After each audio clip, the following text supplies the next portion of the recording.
Film development hell, day 73, animatics and pre-visualization is the name of this video. Why? Well, my name is Deborah Richards and I am an independent film director from Las Vegas. And currently I'm in the late stages of development for my third feature film. It's called Scissor Mouth. It's a horror, female-driven horror set in Texas in the mid-80s and loosely based on a 5,000-year-old Japanese folktale. I'm really excited because just the other night we had a table read here in Las Vegas for Scissor Mouth with a bunch of local actors to get a feeling for the pace and for the tension on the page, and it went spectacularly. And what is really exciting is now I've taken that audio that we recorded at the table read and I'm going to put it into Premiere in a timeline and start copying over pictures from the storyboards into the timeline, some previs that we make on Blender, some animatics. So basically we have like a moving storyboard, and we're going to start doing that in Premiere and putting the movie together. And the idea is that once that's done, we'll have the movie and all we have to do is go out and replace the shots. What could be simpler? But as you guys know, nothing happens without coffee, so let's coffee.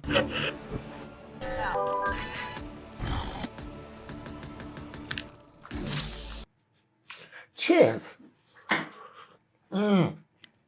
Yummy, yummy coffee. Okay, so we're going to do this previs and this animatics. We're going to do it in Premiere, but I'm going to build a lot of this in Blender. Now, the thing is, I've been using Blender off and on, more off than on, for 15 years. But I really kind of got into it last year, and I spent the last 6 months of last year really digging into my Blender skills, and I got pretty kind of okay as a beginner at it.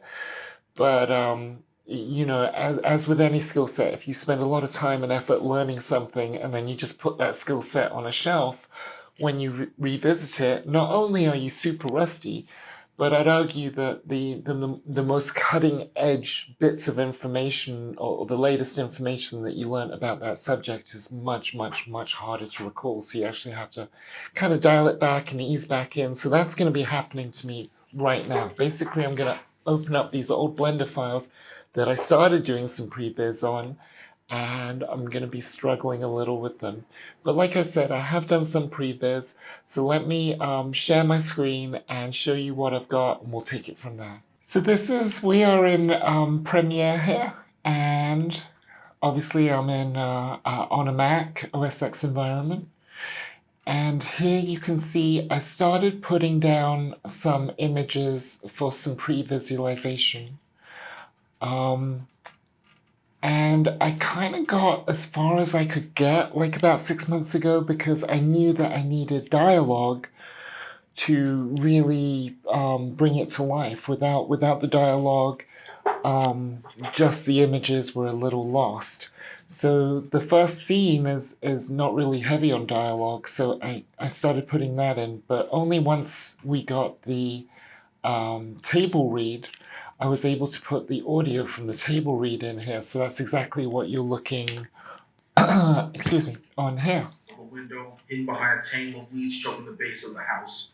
Not a single vehicle. Excellent. So some of this was done, if you're wondering how I did some of these animatics here, I actually did, you know, recorded some voices of friends for the audio, but a lot of this was done in a program called Previs. Let's see, I believe it's like $100 a year, and my, excuse me, my subscription has expired, I believe. So I can still pull up the project, but I don't think I can really change anything. So as you can see here, I've got a basement, and I'm not really an expert on this software, Previs, but it's pretty cool. It's pretty good what it can do.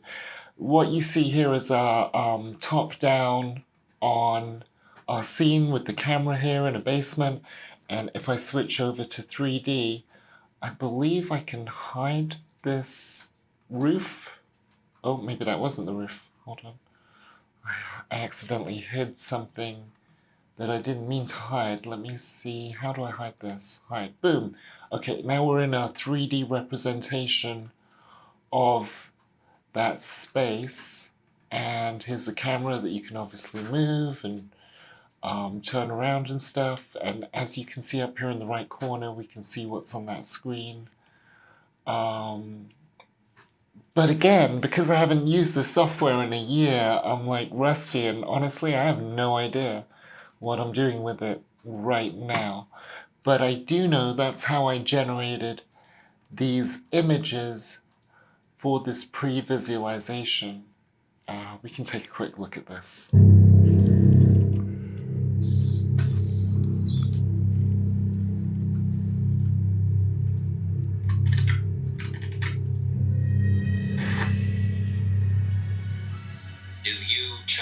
And it's a combination of using the still images from Previs and just gussying them up with a few overlays and some, keyframing movement, Ken Burns style. And so it's just compositing, right? Hi, Cookie. Cookie wants to come and help. Oops, I nearly dropped her. Say hi to everyone, Cooks. My little co-pilot. So this is just, settle down there, soldier. So this is just, After Effects and Premiere, and taking these stills from Previs and then putting them in Premiere, and then gussying them up with a little bit of audio, and in some cases some visual effects, really basic stuff, like for example, there's let's have a look. It's easier if I just show you than just tell you. You may now kiss your beautiful bride. Kiss me, Piggy. And you see there the intention is for this. You got. I do, Mr. Piggy. I do. In the presence of God and before this congregation, I now pronounce you husband and wife. You may now kiss your beautiful bride. Kiss me, Piggy. So that's where I wanted to start it, because what I was saying is the intention there for that light bulb is to flicker and go off. So I used some very kind of Batman-esque compositing and putting the word zap in there just to, get the idea across, because that's the whole point of this.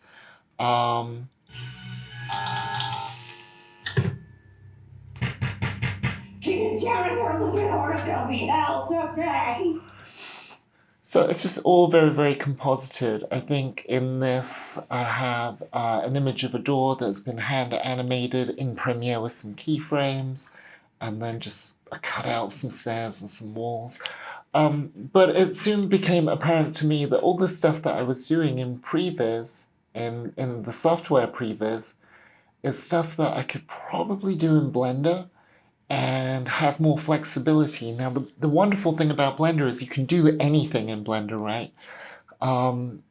So it gets a little overwhelming because you have so much choice.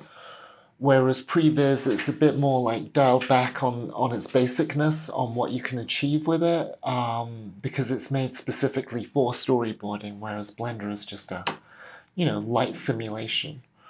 So let me get out of this and show you what I got cooking up in Blender, because I started building a model for most of the movie happens in one place, in one location, in one creepy house. So I literally started building that house in Blender, which includes that basement that girl was just in. So let me pull up the model. Now, as I was saying earlier, I'm really, really rusty. So this is going to be a bit of a chore. And I'm not actually running Blender Vanilla. I'm actually running something called K-Cycles 4.30 stable Blender, which is it's a purchased add-on which greatly boosts your rendering time, and it's called K-Cycles, and it's a little fiddly, the installation, but it actually changes Blender from Blender to K-Cycles Blender. So that's why my icon in the dock looks different. One of the things I love about Blender actually is you can open up multiple versions of Blender at the same time. So if you look at my dock here, you can see I've got I've got my vanilla blender, then I've got K-Cycles 411, K-Cycles 420, Blender 4.3, and K-Cycles 4.3. So that's what we're working in. Anywho's, I haven't touched this in 6 months, so I'm like maybe more. Actually, about 6, 7 months, so maybe 8 months. Oh my gosh. So what we have is essentially a model of the house. Let me pull out a bit so you can kind of see the environment. We've got 2 flat planes, one to represent the background over here and one to represent the foreground. And as we get in here, let me take that highlight off. You can see this is the house, and actually underneath it we do actually have a basement here as well. Maybe if I hid all the walls, there you go, you can see Elizabeth sitting at her desk, Scissor Mouth herself, sitting at the desk in the basement. And if we were to come back around this way and add those walls back in, boom, there we go. And we can kind of see out the window there, which isn't really out the window, it's actually just, oops, hold on, losing control here. It's actually just this 2D plane here. So we have, you know, the basement down here, and then we have the upstairs architecture. And the reason why I've gone to all this trouble is, in my mind's eye, because I'm a VFX artist as well as a writer, director, editor, I consider myself a writer, director, post-production specialist. And within that post-production specialist comes editor, VFX artist, colorist.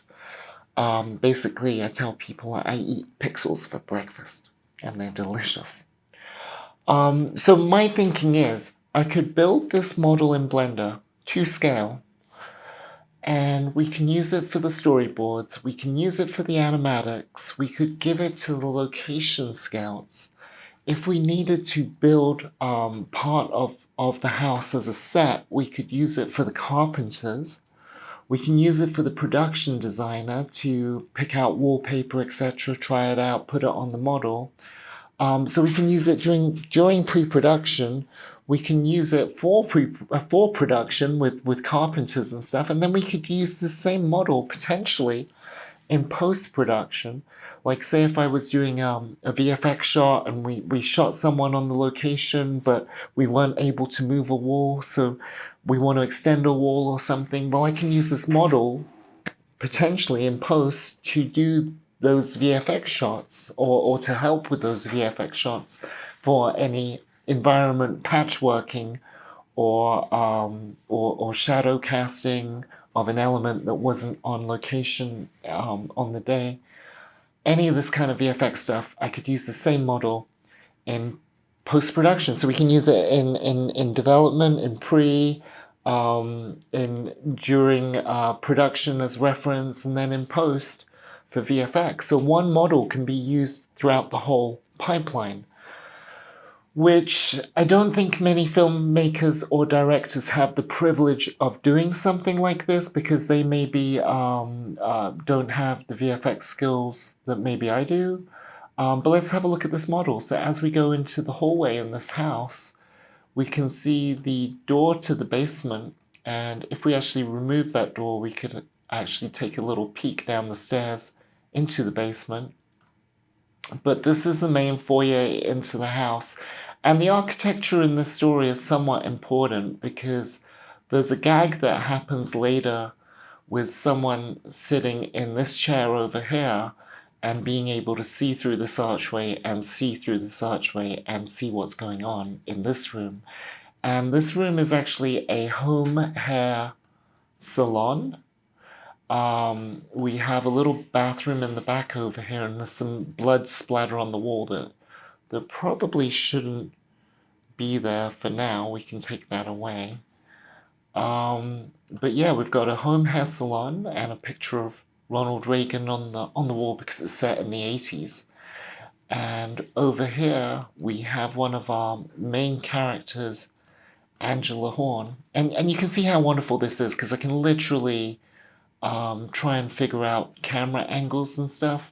So if I pick my camera over here, we can see that it's a 70mm.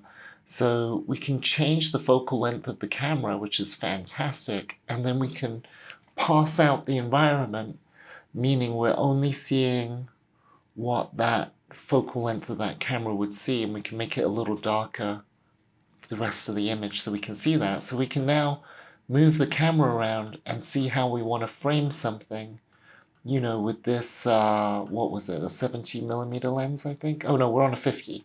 I actually want like maybe an 85 here, and come in close for this shot of maybe her with the scissors over this other character's neck. So you can see real quick, and what I can do is I can actually hit Command Shift and 4 on the Mac to just copy that, and now because I have that as an image, I would be able to bring that directly into Premiere. Let's see, here's that image on my desktop, and I could put it in the right place and then bring it directly into Premiere. And this is how we're going to build up these storyboards in Animatics. So let's see how far into the story I got. Not very far. I think it was this part here.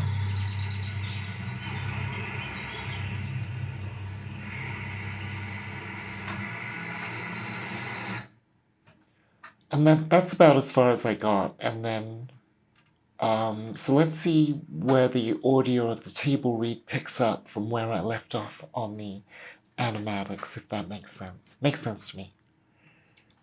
Active Vista Beyond. Exterior creepy house driveway day. This is 1980s rural Texas. A 50-yard driveway leads away from their house to a 2-lane highway. It stretches for miles along the horizon. Fields fill in what's left of the landscape. Elizabeth's eyes barely reach to the bottom of the window. Her eyes barely reach to the bottom of the window, so there's that line. House to a 2-lane highway. This is 1980. Driveway leads away from their house. Just for miles along. Fields fill in what's his eyes barely reach. A single vehicle on a pickup truck in the distance heading their way. Interior creepy house foyer hallway. Okay, so this is where the next scene starts. So essentially, this is what we have here. Interior creepy house foyer hallway day. The long, wide hallway is dark, dusty, and creepy. Along the walls are Angela's quirky collection of wig-wearing mannequins. On one side of the foyer, an archway to Angela's home hair salon. On the other side, an archway to the living room. In the end of the hallway, a heavy set bolted door. I'm absolutely sick. Okay, so The other side, let's do this. Let's pick off the low-hanging fruit. Okay, so for example, an archway to the living room. In the end of the hallway, a heavy set bolted door.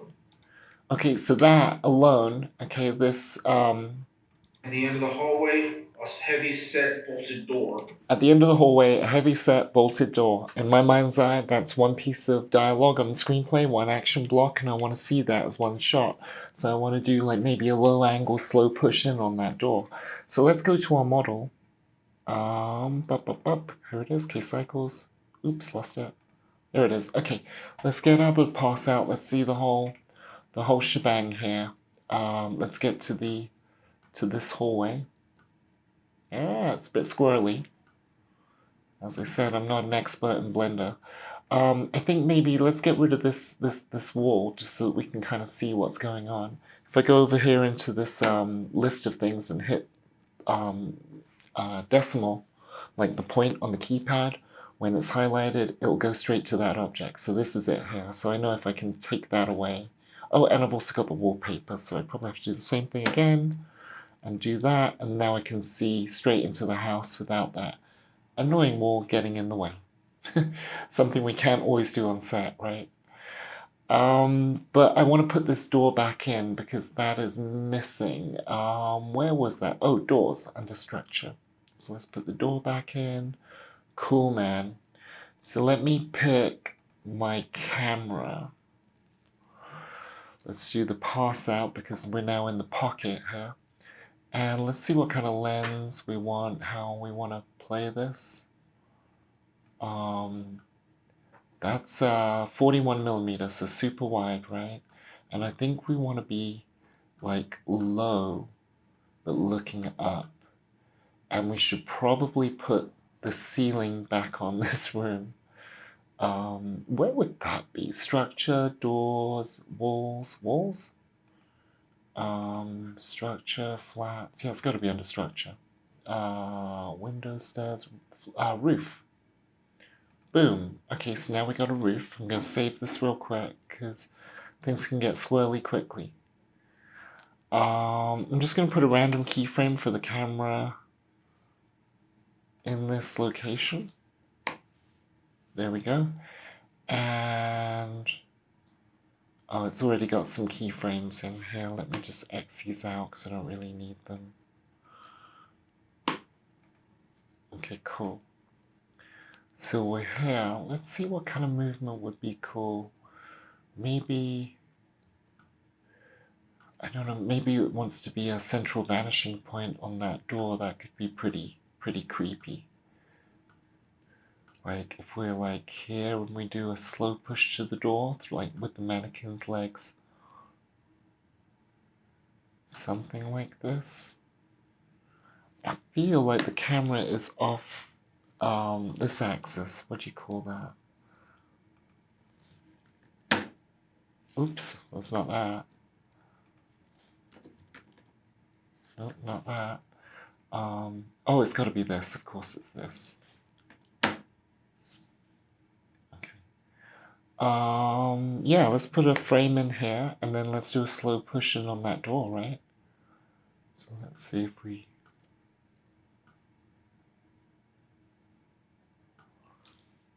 Let's just have a quick look at what that looks like. Yeah, that looks good, but obviously it's way fast. Let's see. Ooh, that's creepy. That is creepy. Let's see if we can increase that creep factor.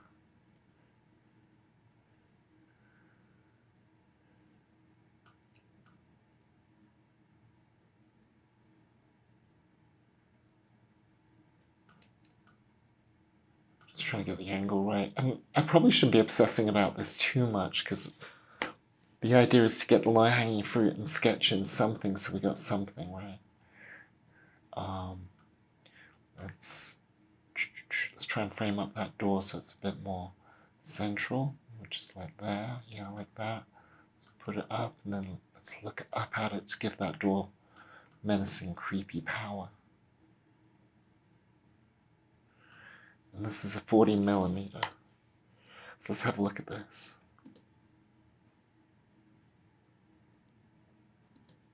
It's pretty good. I like it. I just want to...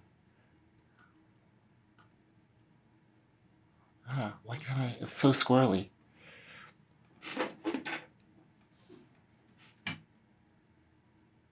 Oops. Okay, let's see if I can do it from up here. Nope. Oops. Where are we going? As you can see, I am rusty. So what I'm trying to do is I'm trying to actually just back the camera up a little. And just subtly... There we go. Now I can move it a little further in and...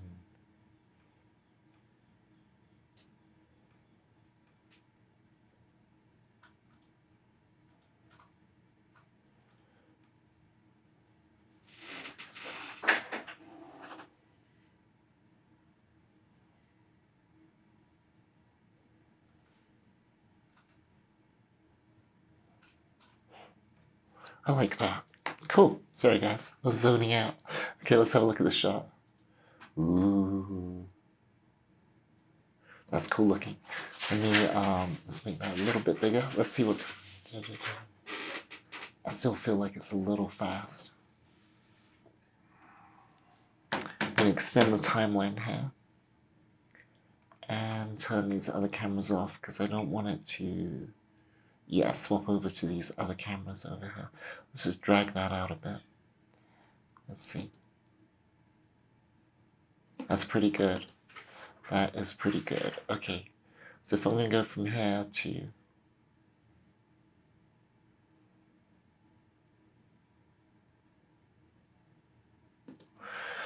I like that a lot. What I could do is, because I may want to come back and revisit these shots, because I'm trying to think right now, how do I get this into Premiere? And so I'm kind of cycling through the options in my mind. Option number one is I can literally launch QuickTime and do a quick screen grab of this, and then open it, save it to the appropriate place, and then open it as an MOV inside of Premiere. But if I want to change something on that shot, then I might not be able to. So let's do this a little smarter way, and we'll actually generate it out from Blender. I'm going to hit home there to see my entire timeline, and I'm going to get rid of this keyframe over here because I'm not quite sure what that is. And I think what I want to do is just grab both of these keyframes and move them to the start of my sequence here. And we are going to call this entire scene whatever this shot is. So we know it's scene 2, so I'm going to say scene 2 shot. I'm not quite sure what shot it is, because let's see how many shots we need before it. Interior creepy house foyer, hallway, day. Okay, that can be a wide shot. The hallway is dark, dusty, and creepy. Along the walls are Angela's quirky collection of wig-wearing mannequins. On one side of the foyer, an archway to Angela's home hair salon. On the other side, I feel like all of that could be one shot. So let's go ahead and call this shot 2 for now. So I'm going to change the name up here from, rather than having this long thing, I'm going to go scene 2 shot 2. Scene 2 shot 2. Perfect, that's good enough for now. Okay, S2 shot 2. And we're going to go from frame 1 all the way up to, well, we might as well let it cook. Let's let it go to 207. 207, excellent. So now I've got to export that out as an image sequence. So I can bring that into Premiere. Now I'm thinking, usually I do like effects in Blender and I export them as image sequences, usually as something like EXR multi-layer instead of a PNG. And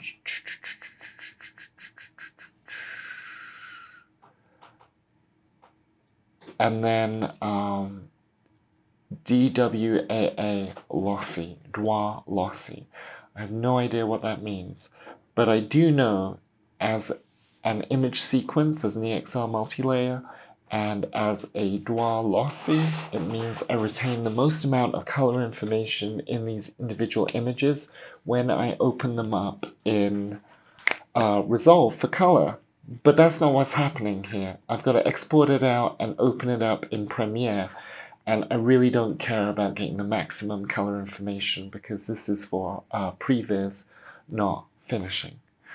So let me check out my export options. I might not even need to do it as a PNG sequence. I think I can just do it as a...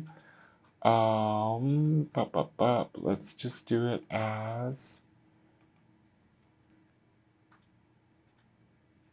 Can we do it as a FFmpeg video? What kind of video is that? See, it's been so long since I've done video out of it. You know what? I'm just going to keep it simple. Let's keep it simple. Let's try it as an OpenEX multi-layer DWA lossy and see what it opens up in Premiere, or if we can even open it up in Premiere. Now we have to choose a place to put this, and because Scissor Mouth is a feature film that we are going to shoot, and we have started this file structure for the movie, all file structures start off super simple and they get crazy complicated, right? So the idea is to start as organized as possible, because I guarantee you in 4 years' time when I'm looking in this folder, it's going to be chaos. So as we can see, we've got Previs here, and we have inside of our Previs folder, we have renders. So I'm going to create a new folder, and I'm going to call this S2, S2. Scene 2, shot 2. Actually, let me rename that because it's going to be take 1. Shot 2, take, oops, S2, S2, take 1, right? And I think if we use this as a naming convention, that should be pretty easy to follow, I think. Or, you know what would be even easier? If we put the dash over here, because it will change where the scene is. Scene 2, shot 2. There we go. That makes a lot of sense, okay? And we're going to call this, just basement door. Why not? Or should we actually name it so it matches the folder? These are decisions to make because it's going to get so... This is how projects start off simple and get so crazy. Actually, I'm going to go I'm going to do the same. S2, S2, take 1, and then I'll put a little dash there, and then it'll give us a number on the frame. And I'm going to accept, accept, accept. Okay. Let's just check this in the render mode because it will change the lighting, obviously. Before I was in material mode. So let's take a look at this.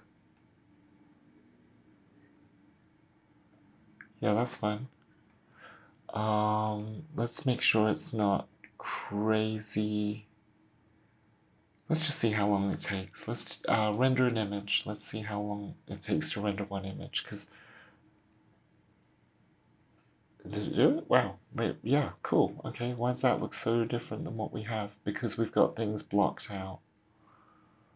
I see. Okay, let's just spin it and see what we get, and then we'll just throw it into the Premiere and we can worry about it later because we've saved it as this scene. So this scene up here will always stay for this, and we'll copy it for the other shots. That makes sense. That probably didn't make sense. Let's just export it out and see what we get. Okay, render animation. We did choose a place. Yeah, we chose a place. Okay, render animation. So now we set it and forget it. Okay, so we'll be back in a minute. So while that's cooking and rendering, it would be amazing if you could hook me up. Click that like button and smash that subscribe button. It really, really helps the channel grow. Okay, so let's take a look at this. This has now been rendering for about 10 minutes or so, so let's take a look at the screen. And let me set you guys down there and we'll look at the screen here. Okay, cool. So we exported that out as ex1r files, I think. So let's open up Premiere and see if we can bring those in. I've no idea if we can. So let's create a folder and call it scene 2.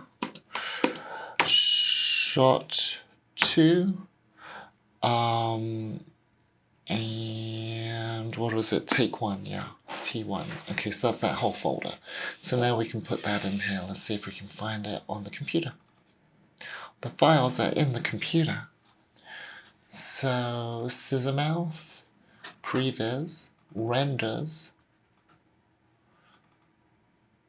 Excellent. So let's see if can we just open it up like that, import. It doesn't do it as one shapow. Maybe there's another way to import it. Let's try.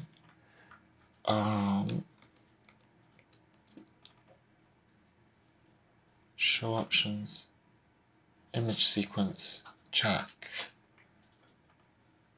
That works. Okay. That works. Let's try that. Nope, didn't work. Let's try it again another way. Show options, image sequence, and then we should just highlight the first one, go image sequence, import. Let's see. I think that worked. Let's see. Nope, that did not work. Why did that not work? Okay, let me do a quick bit of research on the internet. So I was having issues with opening the EXR multi-layer image as an image sequence in Premiere. I was actually doing everything correct, but for some reason it wasn't doing it. And honestly, I don't have the patience to deal with it. So I've decided to re-export it out of Blender using PNGs for the image sequence. The EXR open EXR multi-layer Dwa lossy is specifically for the exports of image sequences that I bring into Resolve, as I was saying earlier, because they maintain the most amount of color data. But for this, I just need it in the machine. I just need it inside of the Premiere machine so I can play it and move on to the next shot. So I'm like, okay, well, let's just do this down and dirty. Let's just export PNGs because I'm not going to be fucking with the color. And right now, if we have a look at it, you can see, oh, the screensaver just went on. If you have a look at it over here, you can see it's exporting out these PNGs. And I'm just literally overriding the original folder. Because if we have a look at the original folder, we'll go to Scissor Mouth, Previs, Renders, Scene 2, Shot 2, Take 1. You'll see that it's putting them in here as PNGs instead of the existing EXRs. I thought it was going to overwrite them, apparently it's not. So when it's done, I'm going to have to manually delete all those EXRs, but that's going to be no problem because when I, in the Finder, I'll just display it by file type, and then it'll have all the EXRs on one section, all the PNGs on the other, and I'll just throw those EXRs into the trash, bring the PNGs into Premiere, and then we can take a look at the shot. So, but we are going to go into our renders, Blender renders, Animatic renders. We can create a new folder in here. We can call this Scene 2 dash Shot 2 Take 1. Perfect. Now we can open up in here. We can show options, image sequence. We should be able just to load the first one, click image sequence, and it'll bring the whole thing in. And now we need to modify and interpret the footage so it matches our timeline, which is 23.976 frames per second. Should probably be 24, but whatever.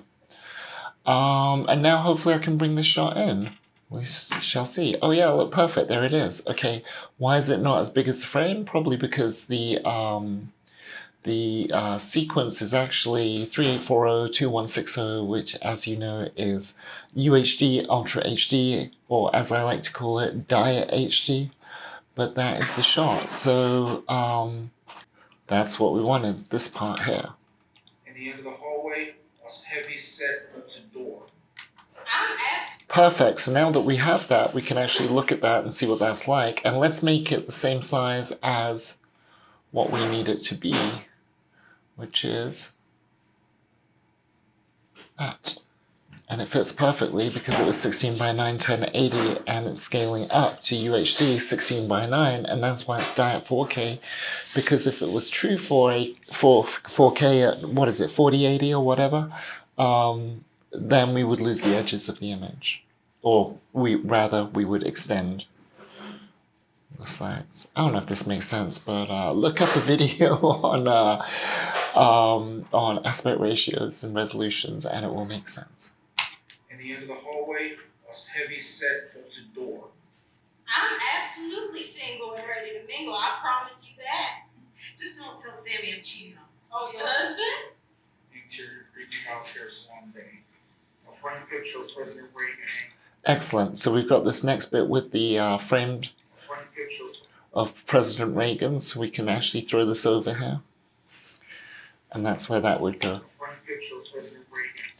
Now, obviously, you're not going to have someone reading out the action blocks during the movie, so we can actually start to remove them and see what the timing is like. But for right now, I kind of want to keep them in just as we loosey-goosey start plotting this in. So all this entire shot beforehand, let's have a quick listen to that. The long, quiet hallway is dark, dusty, and creepy. Along the walls are Angela's quirky collection of wig-wearing mannequins. On one side of the foyer, an archway to Angela's home hair salon. On the other side, an archway to the living room. In the end of the hallway, a heavy set to door. I'm absolutely single and ready to mingle. I promise you that. Just don't tell Sammy I'm cheating on him. Oh, your husband? We could probably extend that thing. You that. Just don't tell Sammy I'm cheating on him. Oh, your husband? Interior creepy house hair salon. Okay, so this whole block, empty block here, basically we need a wide establishing shot of the hallway that gives us everything we need to know about it. Let's listen to the description one more time. The long, wide hallway is dark, dusty, and creepy. Along the walls are Angela's quirky collection of wig-wearing mannequins. On one side of the foyer, an archway to Angela's home hair salon. Okay, so it's basically telling us a lot about the geography of the scene. So let's go back to our scene in Blender. Let's take off the selection. Let's go back to our material view, and let's take out, you know what I'd like to do here is actually just copy the scene. So we'll do a full copy, and we'll call this scene 2, shot 3. Perfect. So now we can take out this pass out. Where is it? Here it is. Boom. So now we've got the whole model here, and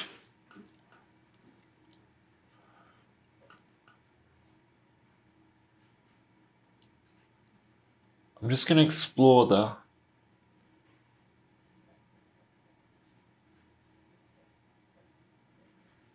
it's kind of cool, like using behind the thingies to show the room, you know.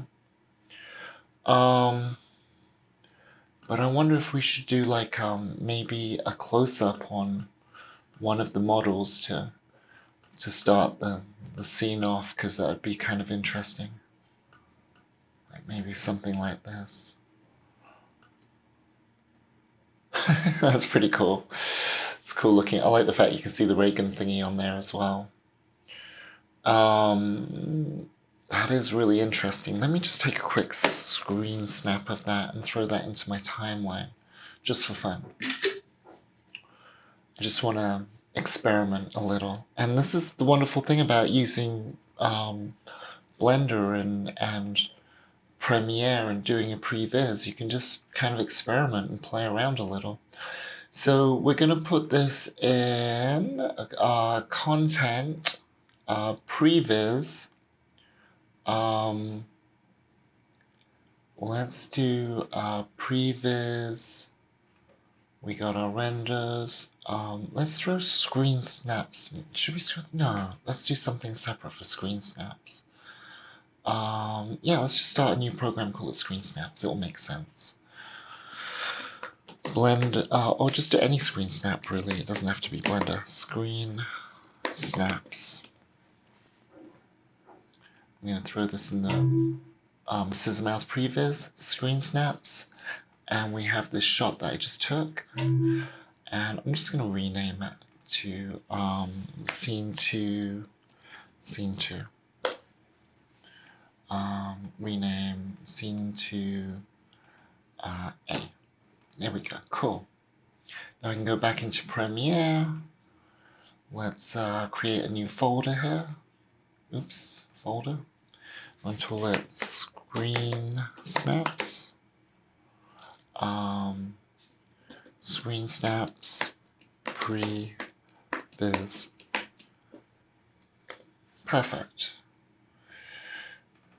Let's bring in the screen snap. Scissor Mouth, Previs. Screen snaps S2A. Perfect. Scene 2A. And let's just throw this in for a second.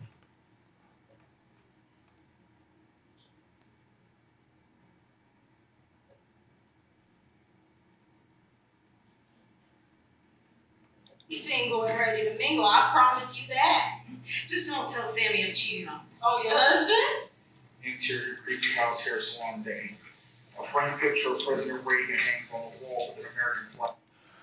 Cool. So this is how we previs. Let's go back to Blender, and I still kind of want more of an establishing, you know. Oh, you know what? Maybe we do it from the other side of the room so that we don't see the basement door yet. Maybe we do something like this.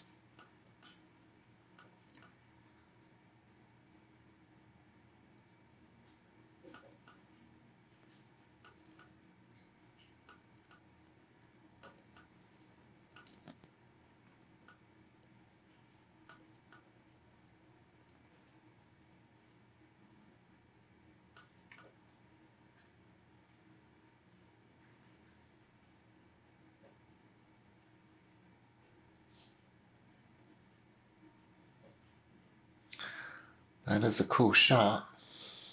Let me straighten it out. Oh, I'm straightening out the wallpaper by mistake instead of the camera. Yeah. Where is the camera? Here it is. Okay. Cool, yeah.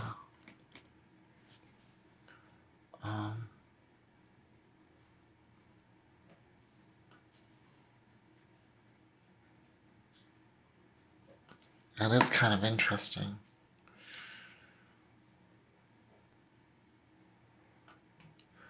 Oh, you know what might be really cool? If we start on the mannequins like this, and the camera moves across to reveal. I'm absolutely single and ready to mingle. I can promise you that. That'd be kind of cool.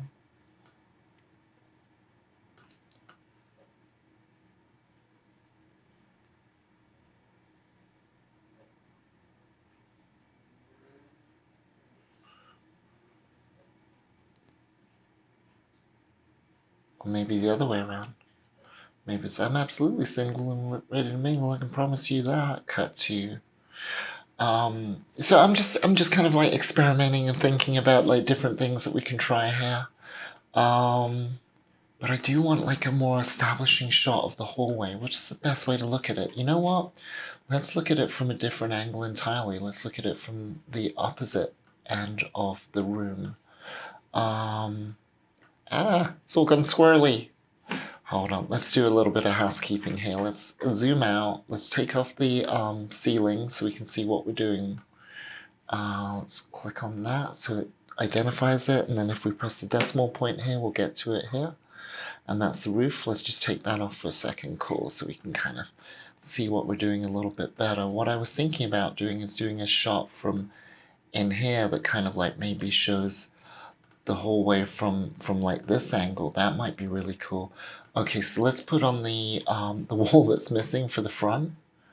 I have no idea where this is. Look at how many layers we have here. Let's do. I'm just trying to collapse these so I can see what we've got. Doors. Oh yeah. Why is everything open here? Models, mannequins, plants, furniture, basement, character, walls. It's probably good. Probably the front side wall. There we go. Okay, so we got this front wall here. Cool. Okay, we probably need a door on there, so I should grab a door. But I like the idea of showing it like this. And there was an image from our deck and from the pre-visualization artwork. Let me see if I can find that, because there was, I did like on some of the visual treatments, I did, there we go. That's kind of what I was thinking some of the hallway might look like, you know, with these oranges, and that door and the light coming in like that. So I've got to try and somehow reflect that in this. And then I think what we can do is a nice wide shot, something like that for the establishing.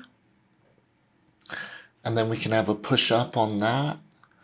And then maybe something like that then cuts to that and then to the dialogue in the salon. So I'm going to play around with putting a door in here and some windows and putting the roof and then getting this shot dialed in and then bringing it in.